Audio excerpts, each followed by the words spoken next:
हम कल का जो सरकार के 6 प्रतिनिधियों द्वारा और हम लोग के प्रतिनिधियों के बीच राजधानी रांची के ऐतिहासिक मोरहाबादी मैदान में विगत दिनों से चल रहे सहायक पुलिस कर्मियों का आंदोलन शांतिपूर्ण रूप से जारी रहेगा। इस बात की जानकारी कि सहायक पुलिस कर्मियों के द्वारा एक प्रेस वार्ता कर दी गई। ज्ञात होगा कि सोमवार को सरकार के साथ लगभग 6 से 7 घंटे की वार्ता के लिए मैराथन बैठक सहायक पुलिस कर्मियों के साथ की गई। सहायक पुलिस कर्मियों ने कहा कि सरकार के साथ हुई वार्ता में जिन बिंदुओं पर सहमति बनी है, अगर उसकी मांग 24 जुलाई को होने वाली कैबिनेट में मान ली जाती है तभी आंदोलन वापस लेंगे, क्योंकि विगत 2 बार से सिर्फ और सिर्फ इन्हें आश्वासन ही मिल रहा है। उनकी मांगों को कैबिनेट में नहीं ली गई तब तक उनका आंदोलन जारी रहेगा। हम कल का जो सरकार के 6 प्रतिनिधियों द्वारा और हम लोग के प्रतिनिधियों के बीच लगभग 8 से 10 घंटे विमर्श हुए और काफ़ी प्रतिकूल अनुकूल परिस्थिति, तनाव, सुझाव, एन केन प्रकारेन सभी तरह के बिंदु पर चर्चा हुए, विमर्श हुए, जिसमें हम लोग के जो मांग था एक मत से समायोजन का, तो समायोजन के रूप में बोला गया कि आपको डायरेक्ट समायोजन नहीं किया जाएगा, आपका आरक्षण देकर समायोजन किया जाएगा। तो उसमें पहला बिंदु इसी पर बहस हुआ, चर्चा हुआ कि होमगार्ड में 10% आरक्षण दिया जाएगा, वनरक्षी में 10% आरक्षण दिया जाएगा और उत्पाद सिपाही में आरक्षण दिया जाएगा। तो उसमें जो भी समझ था हमारा प्रतिनिधित्व में हम लोगों ने जितना बुद्धि, विवेक, शिक्षा, दीक्षा, झूठ, सच, इसको जिस दृष्टिकोण से देखी जाए, हम लोगों ने उस पर बोले कि श्रीमान आरक्षण तो ठीक है लेकिन जिला बल में भी विचार किया जाए, क्योंकि समझने में और भाई लोग के जब चर्चा में आया कि उत्पाद सिपाही झारखंड निर्माण के बाद पहली बार आया, उत्पाद से और वनरक्षी 12 बरस में एक बार आया और उसमें 10 बरस में मेरा आयु सीमा में छूट का जिक्र था।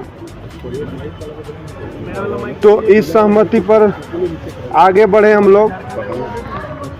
फिर उस समय हाँ ना में एक अधिकारियों द्वारा आश्वस्त किया गया कि आपका 1-2 महीना के अंदर इसका विज्ञापन आएंगे और आपका निदान होगा। अरे विज्ञापन आएगा, आपको इसका लाभ मिलेगा। तो इसमें उन लोग बात मान लिया जाए, बाबू ये होगा, हम लोग आपके साथ हैं, ये आपको लाभ मिलेगा, समझ करो, धैर्य का परिचय दो, विवेक का परिचय दो। तो वो में हाँ ना में हम लोग उन लोगों के बातों को सम्मान करना बोलिए, चाहे अपना ना समझी बोलिए या झूठ बोलिए या सच बोलिए या लालच बोलिए या लोभ बोलिए, उस परिस्थिति में हम लोगों ने बोला कि चलिए इस बिंदु पर हम लोग अपना सहमति जताते हुए आगे बढ़ते हैं। तो मानदेय पर बात फिर आया आगे, तो मानदेय पर बोले कि 25% का वृद्धि किया जाएगा। तो हम लोग बोले कि श्रीमान आज के युग में अगर 10,000 का 25% होता है तो 12,500 होता है। उसमें अगर हम लोग देखते हैं तो पुलिसिंग विभाग में 12,500 में बहुत भारी मन से वीडियो में भी आंसू निकला कि श्रीमान नहीं चाहते हुए भी हमको सहमति मानने पर एक बाध्य किया जा रहा, क्योंकि सरकार के जो वहाँ माहौल था एक तनाव जैसा माहौल क्रिएट किया। मीडिया को भी वहाँ बुलाया गया, वहीं कॉन्फ्रेंस करने के लिए हम लोग के बोला गया कि यहीं आंदोलन पर जो सहमति पत्र पर हस्ताक्षर करते हुए कॉन्फ्रेंस करना है।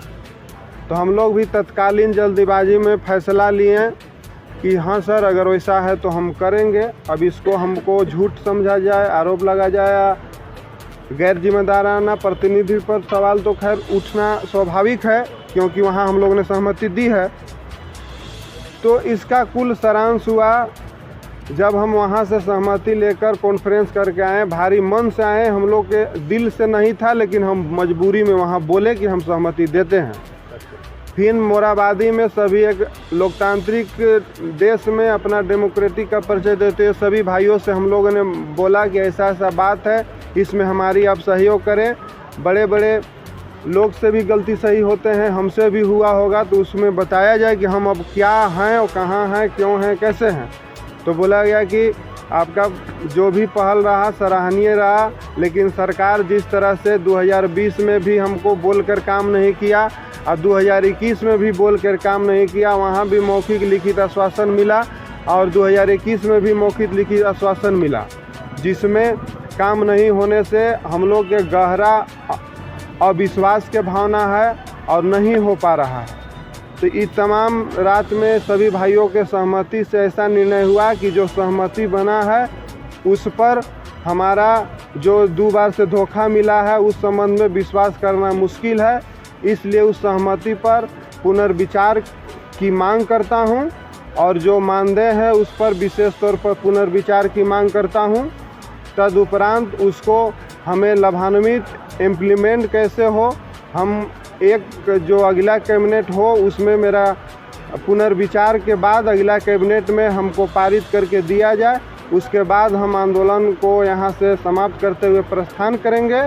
तब तक हम शांतिपूर्ण तरीक़ा से कैबिनेट तक प्रतीक्षा करेंगे। यही सर्वसहमति से हम लोग निर्णय लिए हैं। जो सहमति बनी थी उसका पुनर्विचार, विशेष तौर पर मानदेय का पुनर्विचार की मांग करता हूँ। ये हुआ, इसमें जो भी झूठ सरकारी सहमति के दृष्टिकोण से जगह है तो हम पर थोड़ा झूठ का भी आरोप लगना स्वाभाविक है, लेकिन मजबूरी है। देंगे शांतिपूर्वक जब तक कि जो सहमति बनी है उस पर पुनर्विचार करते हुए, और खास करके वेतन वाला जो विषय है उस पर विशेष तौर पर पुनर्विचार की मांग करता हूं सरकार से।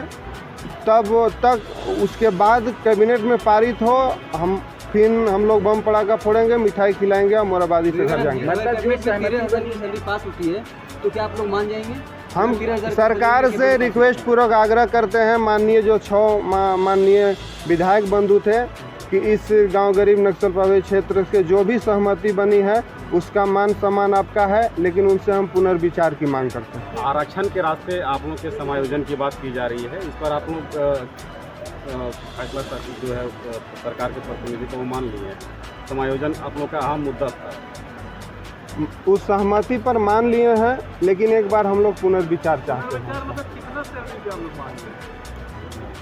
हम लोग मांग करते हैं पहले उस पर डायलॉग हो, उस पर ज़्यादा बोलना उचित होगा, लेकिन भाई बंधुओं के मामले कम से कम न्यूनतम वेतन पर हम लोग के विमर्श किया जाए।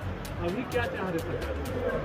अभी चाह रहे हैं कि तत्काल एक बार पुनः डायलॉग हो, उस पर पुनर्विचार हो, मानदेय पर विशेष तौर पर हो, और जो सहमति फिर एक बार बड़ा दिल दिखाते हुए हमारी भावनाओं को, चाहे इसको दृष्टिकोण से समझा जाए, उसको लेते हुए तो पुनः बात चर्चा के बाद कैबिनेट में पारित कर हमें उससे लाभान्वित किया जाए और हम बम पटाखा लड्डू पड़ा खोलें और यहाँ से प्रस्थान करेंगे। तब तक आप लोग मोराबादी में बने रहेंगे? तब तक शांतिपूर्वक अनुशासन ढंग से मोराबादी में बने रहेंगे।